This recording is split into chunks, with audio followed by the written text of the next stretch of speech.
Hello, everyone, and welcome to a special episode. Today, we're going to be casting the Home TC 4v4 tournament right now. They're playing for a DLC pass, I believe. And so we were playing on Nomad. So we're just going to reveal the map. And as we can see on Team 1, we have Anon, Broadzilla, Ed Sorcerer, and Killin as HRE, Delhi, Rus, and French. And then as Mali, we have Hertzwin IP, as Mongols, Romulus, as Abbasid, Royal Pleco, and as the Ottomans, some Chinese characters. Alright, so Team 1 is the blue color, is the blues and the reds. So, as you can see, it looks like our orange player still hasn't put down his TC yet, though. The other ones are all... Okay, so the Team 1 is putting all their TCs on the leftish side of the map, and Team 2 looks to be more on the right. Now, Team 2 does seem to have an advantage straight away, because, well, first of all, they have this big water patch that's probably going to be all to themselves. Meanwhile, Team 2 only has this small little water patch down here. Let's look at the sacred sites, because this could be a big deal. Yeah, the sacred sites are also under Team 2's control. So I'm not exactly sure on these players' skills. I know it does vary. I think some of them are conks and some of them are plats, but I would give advantage. The other thing to note is they're all very concentrated over here on Team 1 side, which is gonna be good for defense, but we've got so much water, and like, look, these entire 3 players are sharing one wood line that's like even smaller than most wood lines, I think. So they're gonna run out of wood very quickly. And overall, they just have less resources. Is anyone fishing? Only yellow is fishing right now. And purple. Okay, so these are the correct moves. Just that you have one team with 2 players fishing and another team with 2 players who aren't fishing is very bad. I assume that, here, let's take a look at Team 1. They should know, yeah, they know about this water, but they aren't going onto the water yet. Orange just now finishing his TC, which is pretty late. It looks like he did have to move his stuff over in order to get it down. His vills over. They probably had to walk quite a long ways. And he is going to go on wood, which suggests the water opening for our Rus player at least. Oh, a boar did get pulled. It might make a vill go down. Not going to make a vill go down, but he is going to waste a lot of idle time going back. And these sheep, he does need to move them back, I guess. We have a Rus player. What's the bounty at? 130 right now, but he'll probably be at 500 just because this is a large map size. Ooh, and we're just gonna be looking for shoreline fish with these vills. I mean, if there's any civ that you want to get a fast age up with in these big team games, it is gonna be French. But oh, we're not even training vills. This is really bad from our red player right here. This is really, really bad. Our the HRE is already going for a mill on berries, which isn't what you want to see. His prelate is also idle. Let's look up at the most remote player in the game. It's actually going to be a Delhi, which is not good because none of these sacred sites are really on the table for him. And Delhi is notoriously bad for being one of the worst team game civs as well, which also isn't good. Let's see. Our Rus player is... I'm pretty sure he's just, like, down on workers. Like, let's compare him to... Pink is going water right now. Yeah, Pink already has 2 extra workers, and he's going water, so he's gonna get more. And it does look like Team 2 is just gonna have a huge advantage. The Mongol player seems to be the only one who is not going for water, And it can be, I think it's a good idea to not have one person go water, just so you can defend yourself. Like their timing is gonna, team one is gonna get hit feudal faster, and they will have a timing to actually kill team, like at least one of the team two players. But with the extra units from the Mongols, it will be easier to hold. Like one thing we have to consider is this TC. I If team one ever takes military lead, then this TC is completely dead.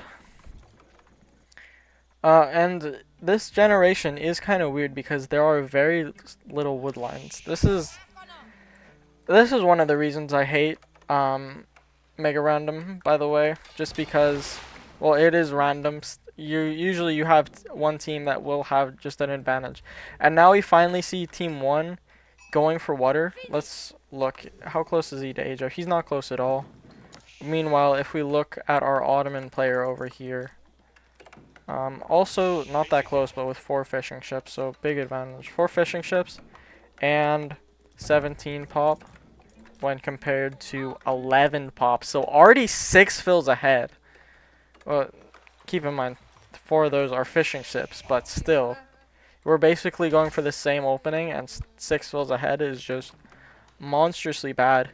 Especially because I do believe E-Sorcerer is one of the better players in this tournament, so having your best player that far behind won't be good. This is a disgustingly good Archon. We're getting the gold, the sheep, the berries, the stone.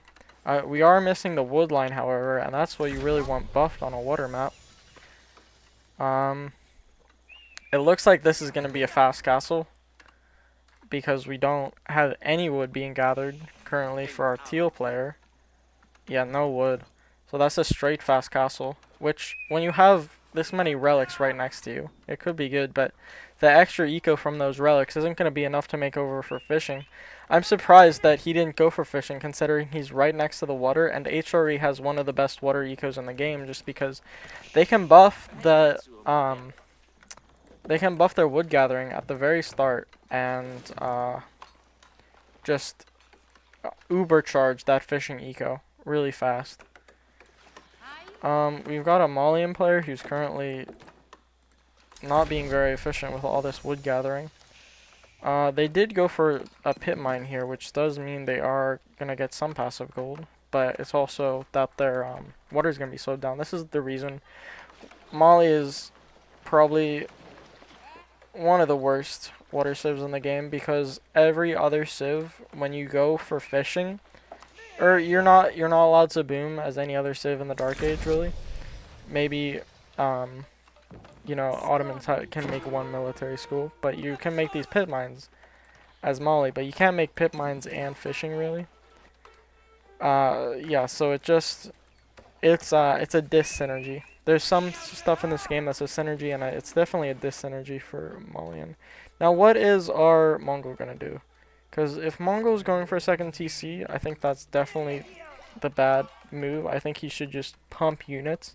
His team is really far ahead in the eco count, and so if he can just help with getting those units out, it could be very good for him.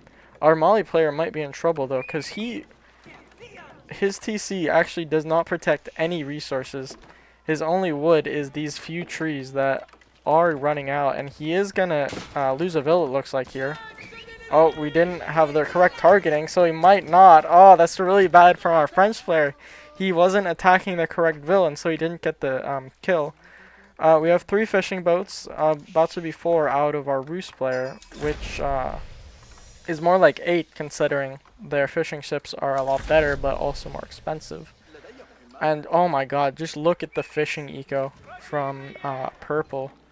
It is huge, and this is Culture Wing. This is going to be a fast castle into Gulam spam. And how are they going to defend that? Maybe if we get a Burger here. I think Burger could be great. I would not go for Regnitz, honestly. But with Burger, the thing is that they won't have stuff on land really to defend it, because they're a bit behind right now because they invested so much into water. Oh, and it looks like our Roost player is gonna make a Kremlin over here. Let's check in with the Rus's bounty. Yeah, it's at 600 bounty. You might know that bounty in team games just goes ridiculously high with Rus, because there's just so much hunt for you to clear. In 4s, you really don't see people even challenge the hunt because the Rus is going to get 500 either way, so there's really no point. Alright, now we're seeing Spearmen. It is going to be Regnants. I do think this is really the wrong call. I think Burgrave could have done a lot of damage. Like, a few of these players are only just now hitting Feudal. You could have definitely done a lot with Burger. And I think if you wanted an eco advantage, you should have gone water probably. Even though there's just so little deep water fish, like having multiple people in this pond wouldn't have been good. Right, he's gonna go start picking up the relics. He will probably be able to get all but these two back here. There's no way he's getting those. Do we see Keshits coming out? Yeah, we already have 5 Keshits, which is more military than I think Team 1 combined. And now, oh my god, we have a French player taking the berries that are directly under Arc, and you do not want to see that. You just hate to see that. Alright. What is our Delhi player doing? Because as we said before, Delhi has no prospect of any sacred sites. They have dropped a barracks. Have they actually made any spearmen though? 6 military. Where is their military? With that many on gold, it's gonna be a fast castle probably. I have no clue where Blue's military is. Yeah, are they here? No? Yeah, I just don't see it. Well, that's weird. Whatever. Alright, so what are we doing now? We're getting the relics. That's cool. Oh my... Okay, we are... At least we're not going fast amp. Fast amp would definitely not be good. So fast castles all around for Team 1. Yeah, they're all just fast castling. But the thing is, with this much water eco... Yeah, the Gulams are already arriving. And, you know, you could have defended this probably with... you know, Burger, HRE, Man-at-Arms. Though he will have 3 barracks out now, so he might be able to defend this, but still. You are looking at an Abbasid player that has 24 fishing boats right now. He's going to be able to make so many Gulams. And these Gulams, they are no joke. With Military Wing, they have 224 health. At night, only has 230. And... yeah, it's just that Culture Wing is always picked on water maps just for this reason, because you can just get so many Gulams out, and once they're out, you know, it's hard for the opponent. Because these things, so they do better against unarmored targets, because they're attacking faster. They actually have more, they have more movement speed as well, and so they're actually really great at dealing with crossbows. If your opponent only has crossbows and you only have Gulams, you'll probably win the fight. And that's in Castle, because they get uber charged in Imperial. They actually become a lot better. It looks like we're actually making Lanchets for our teal player. I guess he has so much gold in his base.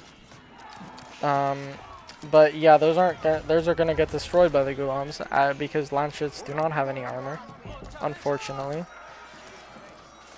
Yellow is also just 1 castle, and he's just gonna be making crossbows, I guess. I don't hate it. I mean, I think Spahi or something would have been great because you just got so much food eco. But, you know, crossbows, you would expect the HRE to make Man-at-Arms, so you would expect to get a good counter off. But, yeah, it's not looking good for Team 1 right here. What is Blue doing, by the way? I haven't seen any Blue units. He went fast castle. He's stealing relics from his... No, this is HRE getting the relics, never mind. But, yeah. I think... honestly... Team 1 just got screwed on the spawn. Just really hard, and that just put them at an advantage, like a really hard disadvantage. And then they also, our Rus player took the water, but like we could have taken this water. We could have. I mean, there's a lot of things we could have done, but we gotta, yeah, just keep in mind that they were under a lot of pressure from the beginning. And I don't think we can look at military here. Killed, lost. Oh, there's actually no way for me to see the like team's military count. But as you can see, it's way far ahead for Team 1. Um, we're pumping pure lunch connect, but yeah, they just they do not have the economy as you learn in uh, like in bronze, I guess. Probably not bronze. Bronze players don't even know you can build a dock, but in gold is you either need to go fishing yourself or you need to deny fishing of the opponent, and if you don't, this is what happens. It's just a complete roll because you have a TC that's collecting pure food from, 1 minute into the game. And if you just don't plan around that, there's not much you can do.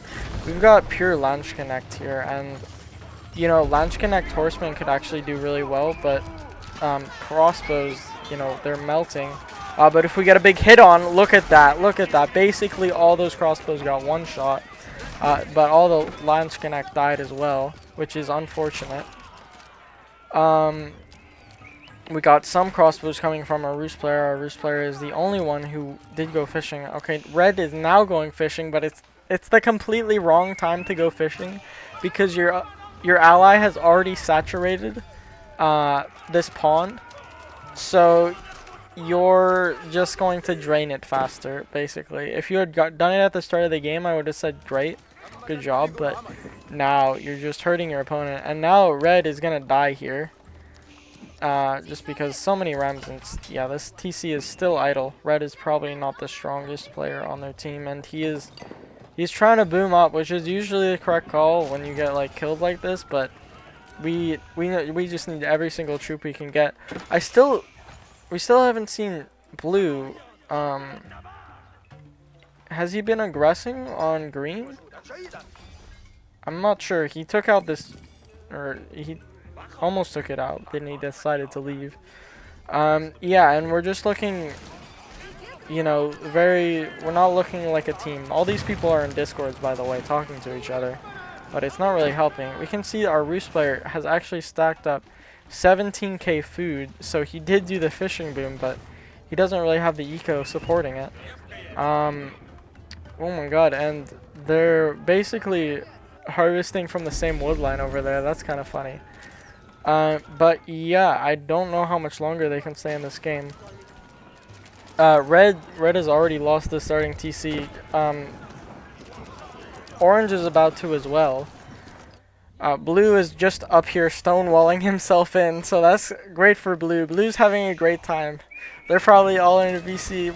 Orange is like, I need help, guys! I need units! There's 4 armies in my base! And Blue's like, oh, I'm just chilling, man. Don't worry about it. Red is down here. He's just focused on rebooming. So, Orange, I hope you can do a 4v1 here. Teal is the only person with units, but it's pure Launch Connect, and pure Launch Connect are pretty bad. Ooh, but he is getting good hits in. It's just the crossbows are going to deal so much damage to Launch Connect as well.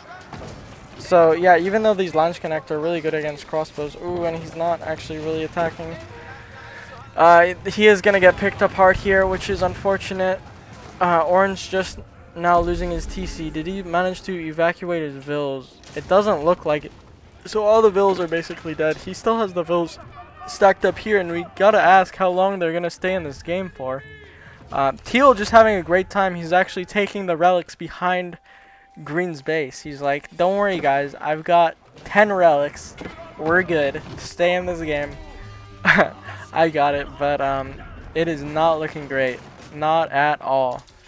Alright, Red is finally getting his reboom on, but let's see how much eco he has. Only 39, so he probably did lose a lot of vills down there. Yeah, and at this rate, all 4 players are going to max out very soon. Maybe not our Mongol player. I'm not sure what our Mongol player has been doing. I haven't really seen his units. The Blue and the Mongol are just kind of vibing, you know?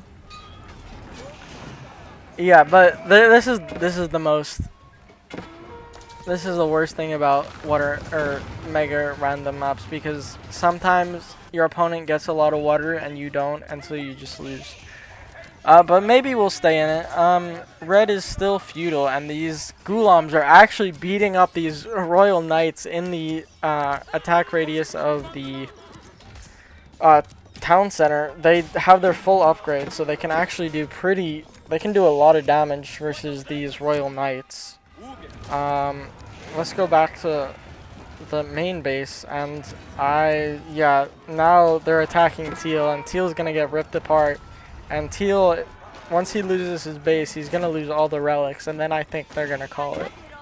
Because the only reason they're staying in this game right now is because aoe is like, guys, don't worry, I've got 10 billion relics. We're gonna win this. I'm gonna kill all of them by myself. But it's just not happening. Let's look at the Reese player. We got 38 eco units somewhere. Let's look for them. Has he gone up to blue? No, blue still. He's just holding his little fort up here. He's gonna withstand the assault. Don't worry about blue. He's got it. All right. Now the relics are all getting destroyed. All the beautiful relics. You hate to see it. Green finally showing up with 5 spearmen. Respectable amount of spearmen. Alright. He's got spearmen back in his base, making sure, you know, defending against the raid. So we got a lot of spearmen in the base. You know, you never know when, you know, the raids might come in from the dead players you've already killed. And let's look at the pop cap. Like, let's look at the pop cap of the Abbasid, for instance. He's actually not pop capped yet, which I find surprising. He actually hasn't really been spending his resources and hasn't been making villas, but you know, at this point, who cares? Yep. And it's just gonna be a tap out.